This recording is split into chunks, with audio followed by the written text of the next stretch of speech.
Hello and welcome to a webinar on mitochondria and NRF1 activation. My name is Dr. Gail Pearson. I'm a New Zealand anaesthetist and I'll be talking you through some science about the NRF1 activation. So if we go back to high school biology days, we remember that the human cell has a lot of organelles in it. You'll see in the top left or the bottom left corner, there's a big purple circle. That purple circle is the nucleus. And the nucleus contains all the DNA, the chromosomes, and the genetic material. Previously, in a previous webinar, we've talked about NRF2 activation to work on the genetic contents of the nucleus. But today, we're going to be focusing on the little bean-like structures, the little orange beans that are in the cytoplasm called mitochondria. And you'll see several of them just spread out around there. So a mitochondrion, which is a singular from the mitochondria, is a very complex organelle.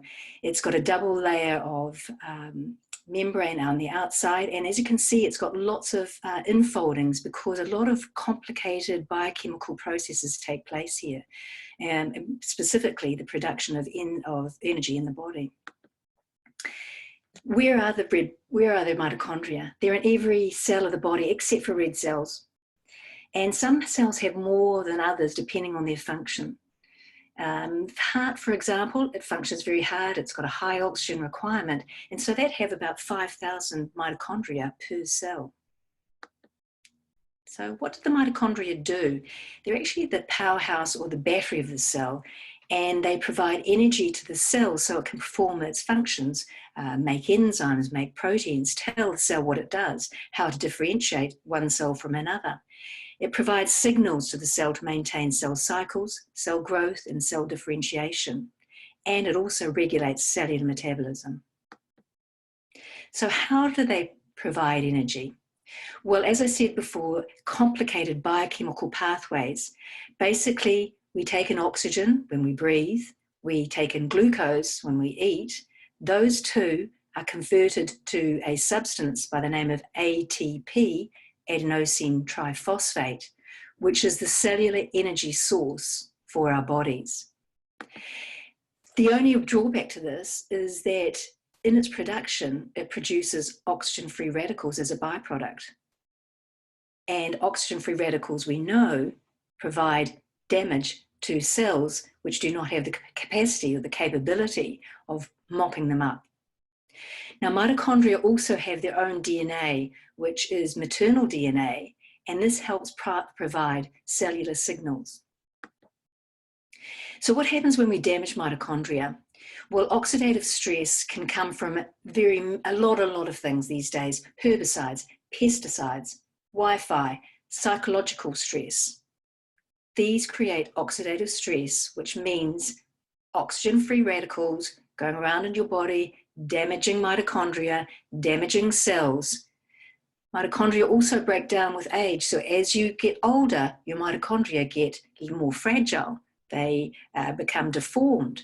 They don't function as well. They're not giving you the energy that you had when you were younger. So if we look at oxidative stress, if we get malfunction of the mitochondria, the DNA is also affected. It can mutate.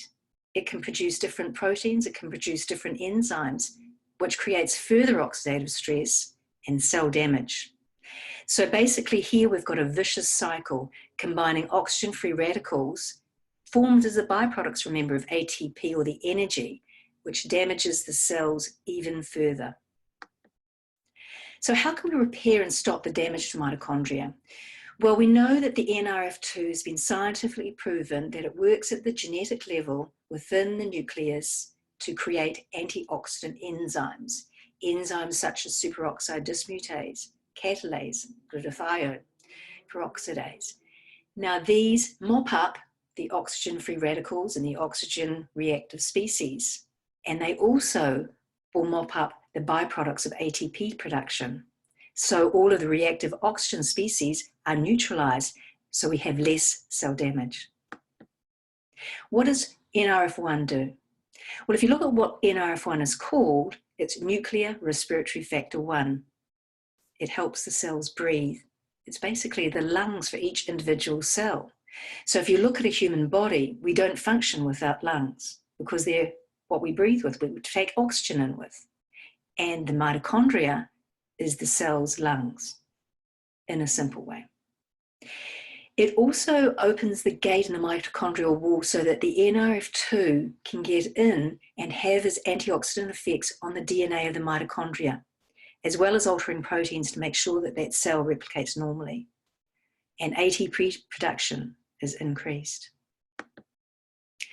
So clinically, what do we see? What do we see in terms of our body habitus, or what sort of effects do we see from NRF1 activation? Well, because it supports and repairs mitochondria, it promotes healthy organ function. Because it's working at a cellular level, every cell is working at its maximum. So it'll increase your focus, less brain fog, it'll increase your concentration, your energy is increased, your sleep is better, your performance and endurance with physical exercise is improved. And it's also anti-aging because it supports the chromosomal integrity within the mitochondria. So basically your cells are functioning at peak performance. So what are the ingredients of NRF1? Well, we've got coenzyme Q, which is actually made in the body, but it's an essential cofactor to make the ATP. Now combine that with the second one, lipoic acid. It supports cellular energy levels, stress response, and antioxidant defense mechanisms. Now, LAA, or alpha lipoic acid, helps turn glucose into energy that the cell can neutralize free radicals, and it protects part of the cells from those free radicals. Quercetin is a naturally occurring antioxidant. It's an NRF1 activator that promotes mitochondrial biogenesis and helps prevent mitochondrial decay. The acetyl-L-carnitine is a mitochondrial booster, so it improves mood, learning, and memory. It increases endurance, increases recovery, and also helps transport the Q10 into the mitochondria. Grapeseed extract, we know that that's a powerful antioxidant and anti-aging compound. So let's see how we can target every cell in your body. Well, we've seen that the NRF1 works at the mitochondria of the body, the powerhouse of the cell, the energy of the cell, the battery of the cell. Combine that with the NRF2, which works at the genetic level to create antioxidant enzymes, and you have got a very powerful combination. The powerful combination of NRF1 plus NRF2 gives you a cell synergy that is second to none.